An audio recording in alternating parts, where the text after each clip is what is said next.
today I want to go over what I think are the top 5 comic book universes that are ripe for speculation. And what I'm defining here are, when I call universes, I mean multiple stories, arcs, characters.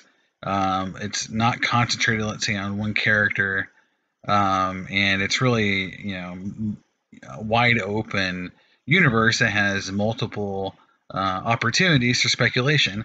And these wider universes, have a lot of opportunity not only in other media, but for comic book potential to have, let's say, again, multiple types of, let's say, key appearances and story arcs. So I think, and these are universes that I would consider to be value. So these aren't ones that have really been pushed lately. Some of them are older, and so they had maybe some potential prior media attempts to translate them into other media. But so this is kind of a value spec play for a lot of these universes, and I think there is good reasons, pros and cons, and I'll go through those for each of these. So starting up, this is kind of the most value play of all of these universes. I would say Tom Strong. This was published between 1999 and 2006. Key issue, number 1, basically, first appearance of Tom Strong and his wife. And which are the main characters in the series. And this is, even though I say universe, it is very centered on Tom Strong, but there is a lot of spin-off series, The Terrifics, Terra Obscura, Promethea, one of other Alan Moore's series, kind of makes an appearance. So there's a lot of tie-ins, and obviously I wrote here that it's created by Alan Moore, which very famous creator. And he did this as kind of a tribute to those old science-based heroes, Golden Age and pulp heroes. It has very strong female characters. His daughter is a very strong character. So I think there is a lot of potential there also with just the fact that, I think there's, a lot of potential there, with, a diverse cast, strong female leads. Super cheap buy-in. I mean, you could pick this comic book up all day long, $3 to $5, and so you're not going to break the bank in trying to get some of these books, and they're great reads. Obviously, Alan Moore is a great writer. Cons. This series is very obscure. If you don't know a lot about the old Golden Age or pulp type comics, then you're going to be kind of confused or not get the references. And again, it's sometimes goofy and it has some parodies of superheroes, and sometimes it's serious, sometimes it's not serious. So a lot of people may not like the tone, as again, it was developed as sort of a tribute and as sort of a parody of those old Golden Age type books. So Tom Strong, pretty cheap buy-in, and to me, it's a cool universe. And again, it's something that not a lot of people are investing in today, and it could be something that pick up a few copies and you never know. Next up is Fables. Now this was from DC Vertigo 2002 through 2015. And it's number 4 on the list. I'll go through why. And now it has some, 2 issues for number 1. It has a Malieve variant that's really nice. That's the one on the right, the darker one, and it has an RRP, which is a very rare retailer incentive book that uses the same artwork on issue 6. That's the same artwork that's on the trade paperback. So kind of a cool artwork, and value wise, the 9.8s now they're going up a little bit. These used to be very pricey. Now they're down to around $300 for a 1. Now, these have some of the best stories, in comics, in my opinion, that I've read. So Bill Willingham, who's a great writer, this series just is, arc after arc of greatness. He missed in, obviously mid to ends. He had a few hits or misses, but in general, this whole series, which is very long, It had some great, really cool arcs and emotional and character growth and everything. Um, Obviously the way it's set up is season after season, arc after arc. It could be a season of a TV show, so it's definitely designed to be a TV show.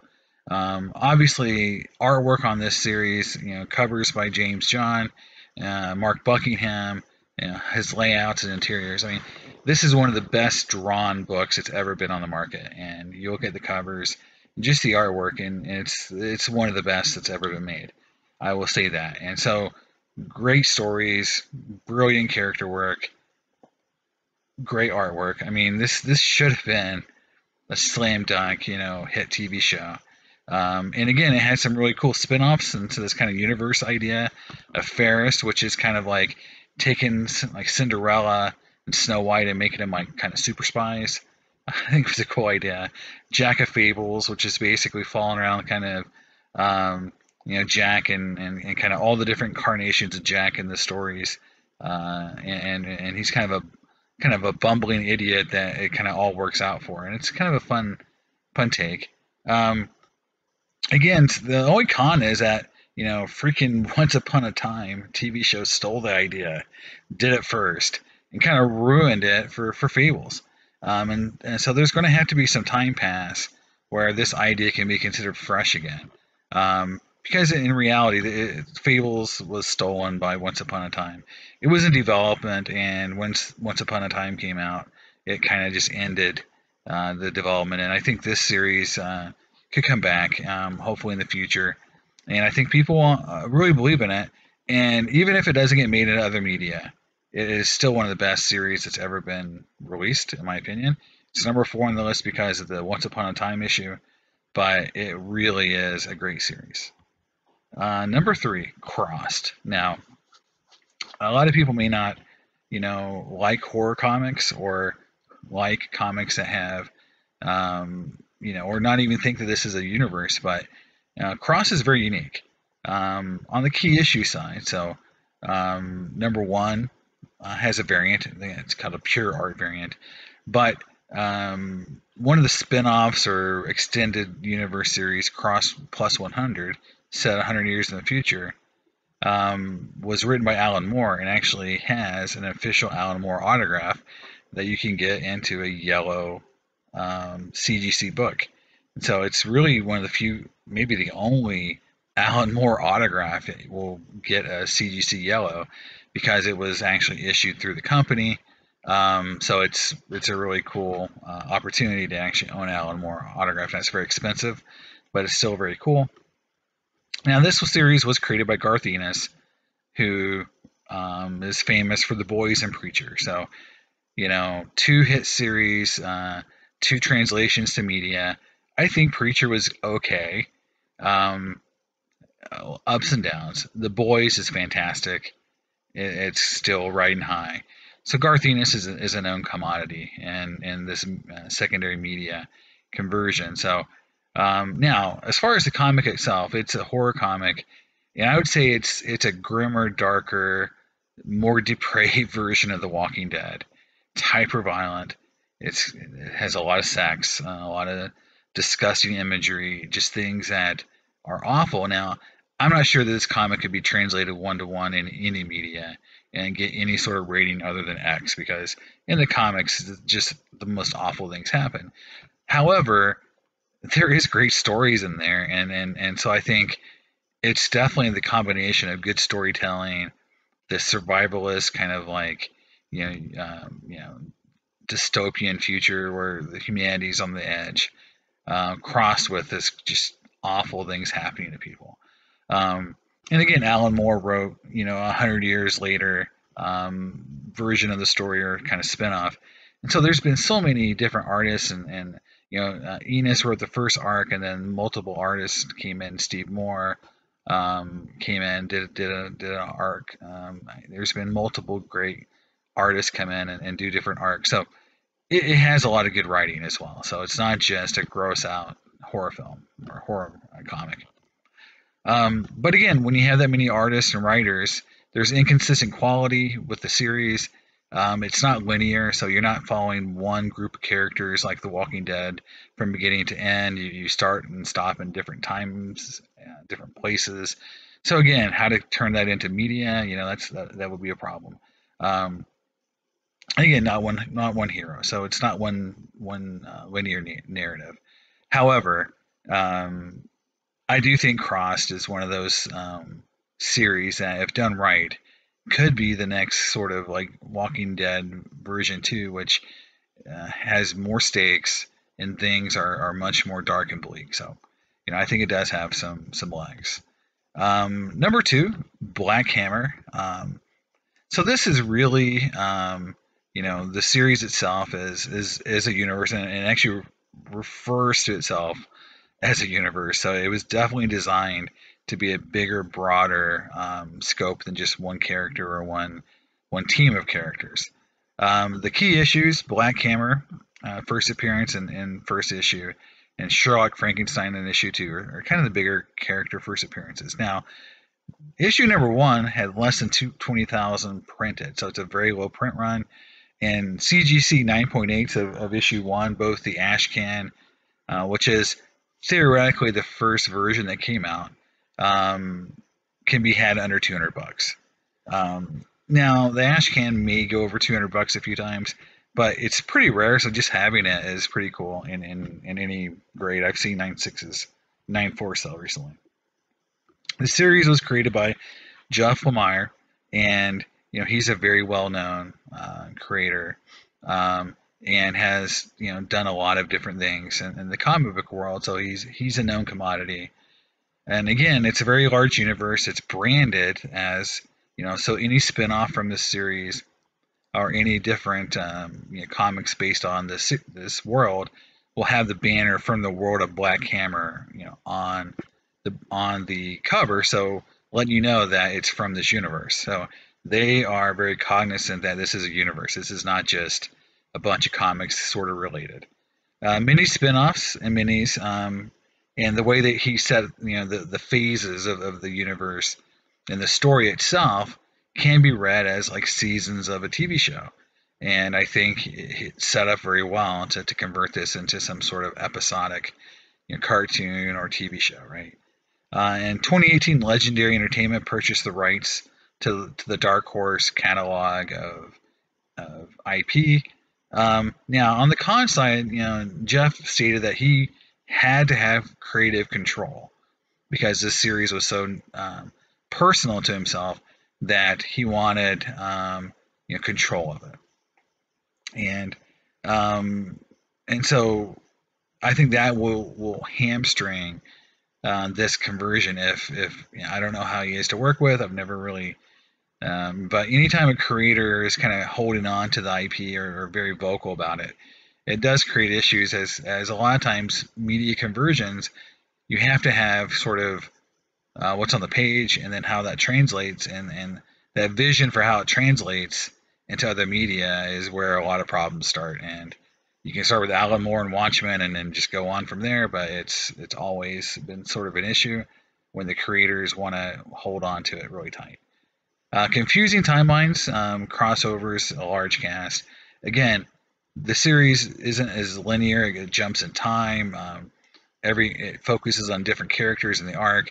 So even though Black Hammer is a character in the series, it's definitely not focused on just him or his family. It goes all over the place. So large world. And again, it's written as not only kind of, I won't say a parody. There's parody elements in there because they're taking elements of superheroes and kind of commenting on sort of the superhero genre in a lot of ways. So but so did Watchmen, and Watchmen was converted. And if you like the movie or the series, I think both of them were successful, and so it can be done. I think Black Hammer could be something that turns into a really nice property for someone like Legendary. So. And it's a lot more recent than a lot of books and series that are listed here in this, and so it's got a lot more recency in terms of people's minds. And number 1, for me, and this is a personal favorite, and I just want to go from like Astro City to me is probably one of the best superhero comics that's ever been written. Now, it's a distillation of comics in general. So, on this list, in most of these universes, like Tom Strong, Black Hammer, now Astro City, even Fables, or distillations of prior, let's say, in Fables, it's fairy tales, in Black Hammer, Astro City, definitely distillations of superhero genres. Tom Strong's a distillation of Golden Age and pulp heroes. It's taken everything that was good about it and kind of coming up with kind of stories based on what those tropes are, right? So, but to me, Astro City did it the best because I just believe Kurt Busiek is he loves it, and you can tell and how he wrote this series. Now, the first issue, which is the first appearance of virtually everyone again, Samaritan, Honor Guard, MHP, Beauty. There's just it's on and on. Like it's not everyone, but it's a lot of them. Again, CGC 9.8s can be had under $200. Now, this how it's published is kind of confusing. So just remember this: the first issue that was published was by Image. So, and then Homage was the next publisher. Image is number one, so look for the Image imprint for the number one. Lower left on the cover, you see it on this photo here. You want that. That's the first issue in time. So that's the first appearance of everyone. So one thing about it, I mentioned Kurt Busiek, who's been heavily involved in comics his whole, for a long period of time, and has written a lot of great things. And the cover art for a lot of the series was Alex Ross. So you combine two just amazing writers and artists, and you get just high quality. It's won countless awards, Harvey's. It's just won countless awards, just on and on for the story content, the art content, Eisner's. It's one of the most heavily decorated series that's ever been made. It's very emotional and moving stories. Like just thinking back, the Silver Agent, and as you read it, the Confessor, right, in that story arc, and kind of the emotional impact of that story. But then you're hinted at what happened to the Silver Agent, and as you get to the actual story of what happened to the Silver Agent, which I think in the Dark Ages, series, it's very emotional because you were set up for it, and he does that really well, and it's really well written, and it's almost like it's so easy to see this converted to other media, the way it's done, and each arc in the series, each mini comic or mini series could be turned into a season. I mean, it's really there if it's if somebody really wanted to invest in it and to do it. Now it's been optioned by Fremantle Media in 2018. They're known for American Gods but a lot of reality shows. So they do like the Simon Cowell stuff. They do I think Ice Road Truckers and Deadliest Catch. So I'm not sure. I mean, obviously they're trying to, American Gods is a conversion of Neil Gaiman. Okay, so they did that really well, and so there is hope. But since it was pitched in 2018, there's been zero updates, and that's usually not a good sign. In 3 years, that no updates. And again, it's an enormous world, and this is an understatement on how big this world is in terms of just aliens and different universes, and it's a multiverse, and just things are really big in Astro City. And the great thing about Astro City is that it's so big, but then the most effective stories are always focused on either common issues like a date or an ex-con, or things like that happen on the minor scale set in this giant world, right? And that's literally what Spider-Man did, which made Spider-Man so great. What happened to this one guy in this giant world of things happening to him, right? That's a lot of Astro City. And again, that's why I say, Astro City has a feel for something It's very emotional, and it could be a great translation into media, and it's super cheap comparatively to other stuff. So again, if this was a 2 years ago, 3 years ago list, obviously, I would have had Invincible on this list. I'd have Sandman on this list because I believe Sandman is a different universe. But that's being converted into media right now. Invincible's on TV right now. So again, some of these properties are being converted. The Millarverse is being converted. So Irredeemable, which I think is a great take on the hero gone bad, gone rogue.